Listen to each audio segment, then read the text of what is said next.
The group of 6 were currently gathered in the dorm room that Rylan, David and Lilith were sharing, all of them fairly dishevelled after their daring infiltration. They could still feel their hearts pounding from anxiety and excitement, although the rush was dying down. "I still can't believe we did it," Lilith muttered, as she slowly ran her fingers through her long brown hair, sweat covering her fingers as she did so. "Yeah," Thomas breathed, wiping his brow, a line of sweat coating his hand. "I think we should have showered before meeting back up. Veal smell," David blurted out, gesturing towards his and Ryland's trash-stained lower bodies, the smell casually wafting around the room. Internally, he was grateful for his mask's filters, not having to suffer like the rest, their noses subtly scrunched in disgust at the smell of garbage and sweat. "Yeah, now that you mention it," Valis said timidly, twitching as his body dissipated heat. His antennas swished around violently, trying to evade the stench that was permeating from the 4 humans in the room. "Alright, how about this? We'll go and wash up, and then we come back when we're clean," Ryland grimaced as he looked at his trash-stained trousers, which were moist from an extremely unpleasant smelling substance, its greenish-brown hue disturbing to the eye. What is that?" Valis asked, mildly concerned. "Well, David got stuck in the headmaster's— Oh, by the way, did you guys know his name is Van Kun?" Ryland exclaimed, butchering the magistrate's name. "Van Kun," David clarified. "Right, well David got stuck with the guy, so he had to make a hasty escape with the trash disposal chute," Ryland chuckled, mischievous glint in his golden eyes. "He can fit in there?" Valis said, amazed. But before Ryland could continue, David muttered something in German under his breath as he stood up. "Give me 30 minutes, the boy said, standing and walking over to the bathroom. "What do you need that much time for, David?" Ryland smirked, an obvious undertone in his words. Lilith spat out the water she had been drinking, choking as she attempted to remain composed. Thomas barely managed to stifle his laughter, his hand coming up to cover his mouth with a fist as he vainly attempted to cough instead. Jovka seemed to get the gist of the innuendo as well, barely seen in her dark corner of the room, where she was cooling down with an ice pack held firmly to her chest. Only Valis didn't seem to understand Ryland's words, the Vincel looking around the room in no small amount of confusion. In response, David flipped them the bird before shutting the bathroom door. "I'm assuming that's meant to be offensive?" Jovka questioned, looking between the door and the remaining humans. "Very," Ryland chuckled. "Alright, well, I'm gonna go shower too, be back in a bit," Thomas stated, focusing his words more to Jovka than the others in the room. "Hey, why not go with him?" Ryland said to Jovka once the battalion was out of earshot. "Huh? But I don't sweat," Jovka replied confusedly, as Ryland facepalmed.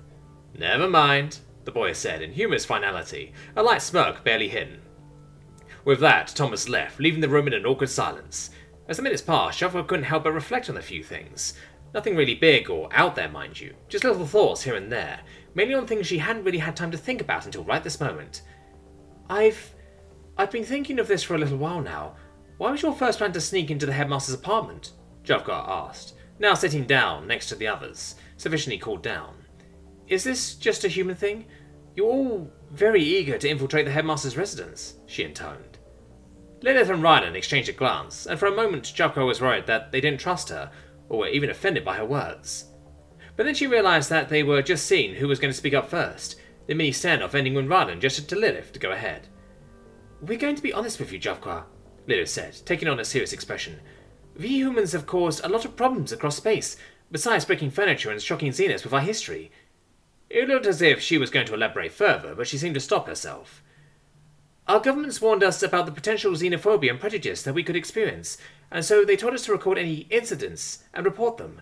And, well, the headmaster gave us a perfect opportunity," Lilith explained. Yeah, she basically summed it up, and, although I guess we did kinda overstep, considering what he did was illegal, our governments will understand. Well, mine will. Not sure about the rest of you lot," Ryland said sheepishly, earning her shrug from the resident Canadian. "Besides, that was probably the most fun I've ever had in a while." "Fun?" Valis wondered. Are you sure they'll be fine with what we did?" he chittered. "And that they're secretive?" Lilith smiled reassuringly. "Well, yes, for the most part. Most are secretive. Ryland's and my nation should pretty much be on the same page due to the proximity of our home worlds and same style of leadership," she explained, a thoughtful expression on her face. "Though, going back to what Ryland said, I'm not too sure about the Battalions and Germans. Both of them are quite militaristic and sticklers for rules, but in this case I think they'll look the other way. But if they don't, well, that's not my problem," she stated. her words making Javka and Velas stare at one another for a second. Somehow, her words didn't sound all that reassuring to Velas, Javka holding the same sentiment. Oh yeah, and Lilith? Rylan cleared his throat. Just thanks. You saved my ass, he said earnestly, his statement seemingly coming out of left field. No problem. Just be more careful next time, eh? Lilith said, smiling tiredly, the thought of losing one of her new friends at the forefront of her mind. Of course, Rylan beamed, a bright smile making its way onto the boy's face. So, you're going to send the files to your governments now? Velas timidly questioned, still not entirely sure how to feel about the situation as a whole. I'm assuming they will once the others have returned. Everyone else helped with this, after all, Javka said. Why? Having second thoughts, Velas? She asked pointedly, her blue eyes narrowing as she turned to look at the Vinsel. Velas flinched, freezing up as everyone turned to look at him. No, it's just that all of this was really sudden. We Vinsel are naturally inclined towards following authority, so this whole situation is going against my instincts as well. But I still want to do this. It's the right thing, he stammered, his voice becoming more determined towards the end. Seeing her blunder, Javka sighed. I'm sorry. I got caught up in the moment. I should have remembered that fact from biology class, and it wasn't fair of me to judge you like that, especially after all you've done for us, she apologized truthfully. It's okay. I understand if you all don't trust me yet. I was working for the headmaster after all, Velas whispered, guilt running through his mind as his body slouched. Don't worry, we trust you, bro. We couldn't have done this whole thing without you. Without a moment of hesitation, Rylan walked up and hugged Velas. The insectoid remained frozen for a few seconds before returning the gesture. It was uncomfortable, to say the least, but he appreciated the action. Besides human nations, Velas had done enough research in humans to know the meaning of the embrace. A group hug it is, then, Velas exclaimed, as she walked over to join the embrace, before quickly pulling away. By the seven streams, Rylan, you still smell like a swamp cram right now, she complained, covering her nostrils with a clawed hand, gagging at the sudden proximity of the smell. I'm going to need to scrub my exoskeleton after this, aren't I? Velas monotoned, his antenna as far away from the American as possible. Good thing I didn't try to join in, Lilith snorted, an impish grin making its place known. It was at that moment that the bathroom door swung open, and David strolled out, having finished showering. Or shall we say, purging. Wearing only his mask and a towel around his waist, the massive chunk of cloth dragging against the ground as he walked, seemingly oblivious to the fact that half the group was staring at him. The small boy entered one of the bedrooms to change into fresh clothing, before exiting a few moments later. You know, you could have given us a little bit of warning, Rylan muttered, making sure to be heard. David just shrugged shamelessly, just as Thomas entered as well. Did I miss anything? The Britannian asked, looking around the room. Nothing at all, Lilith answered curtly, a little faster than she had hoped. Alright, well, I'm going next. You can use the shower in Thomas and Javka's room, right, Lilith? Rylan questioned, looking over to the room's aforementioned users. Go right ahead, Javka confirmed.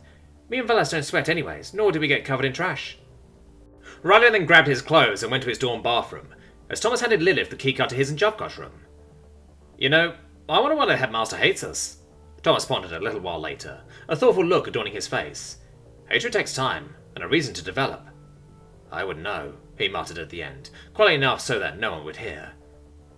I don't know, because I honestly didn't really expect speciesism to exist. Plus, this is different from human racism. It's not who's inferior or superior or some crap, it's who's a threat to the galaxy, Lilith spoke up. Well, he is part of the PHE. He must have heard of it and then got radicalized, David said, glancing towards the dorm's bathroom. Rylan was still showering, and showing no signs of stopping anytime soon. Well, like I said, something or someone made him search for it and join it, Thomas mused.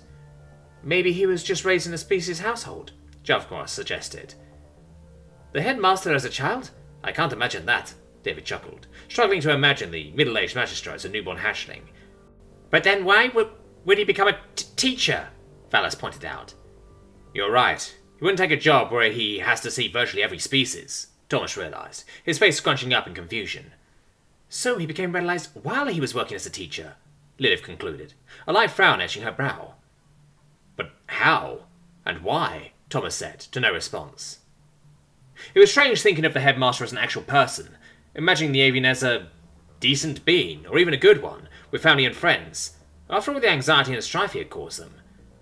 Does it matter? We're wasting our energy thinking about him, Javka grumbled, as she rubbed her temples, a minor headache forming. Yeah, you're right, Thomas sighed. I wonder what'll happen next. Do you think our governments will pull us out of Cleven 4? He asked Lilith and David. Who knows? They obviously won't be pleased about this, Lilith sighed. Regardless, it'll definitely sour the relations between humanity and the Galactic Federation. It was then Rylan exited the bathroom, his wet hair dripping all across the floor, an excited expression on his face.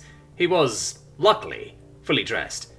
Guys, I just had the shower thought, okay? Just hear me out for a sec, Rylan said, his eyes shining. I'm not trying to defend the headmaster, but it doesn't make sense that he just hates carnivores and omnivores for no reason, right? So, what I realized was that something probably happened to him that changed him for the worse, since nobody's just born speciesist. And since he wouldn't take a job that requires him to work with a wide variety of species if he was specious at a young age, whatever happened while he was working at the school. Riley was panting by the end of his dramatic explanation, waiting for the other's reaction. Well, what do you think of my theory? He breathed. Met with silence, the other 5 in the room just looked at each other, wondering who was going to tell Rylan first. Great minds think alike, so what? Rylan grumbled, as he was informed of the group's earlier epiphany. If this was an academic conversation, you'd get an F for plagiarism, Lilith said bluntly. What we just discussed doesn't matter. Are we sending the files or not? Jokwa demanded. Relax, I am, Rylan said, fiddling with his holopad. Okay, so, I'm gonna send this to all of our governments. We just gotta think of a good explanation, he said. Should we leave out the part where we hacked into the headmaster's account, impersonated a staff member, and snuck into a restricted building? Lilith asked seriously. I generally don't think what we did was bad, Rylan challenged. He was doing illegal stuff, and so did we. We were just fighting fire with fire. Seems fair to me, he shrugged. Alright, who's got the best writing skills here? Thomas spoke up, looking around. Hesitantly, Valis raised a manipulator. I wrote some of the school's articles, he said.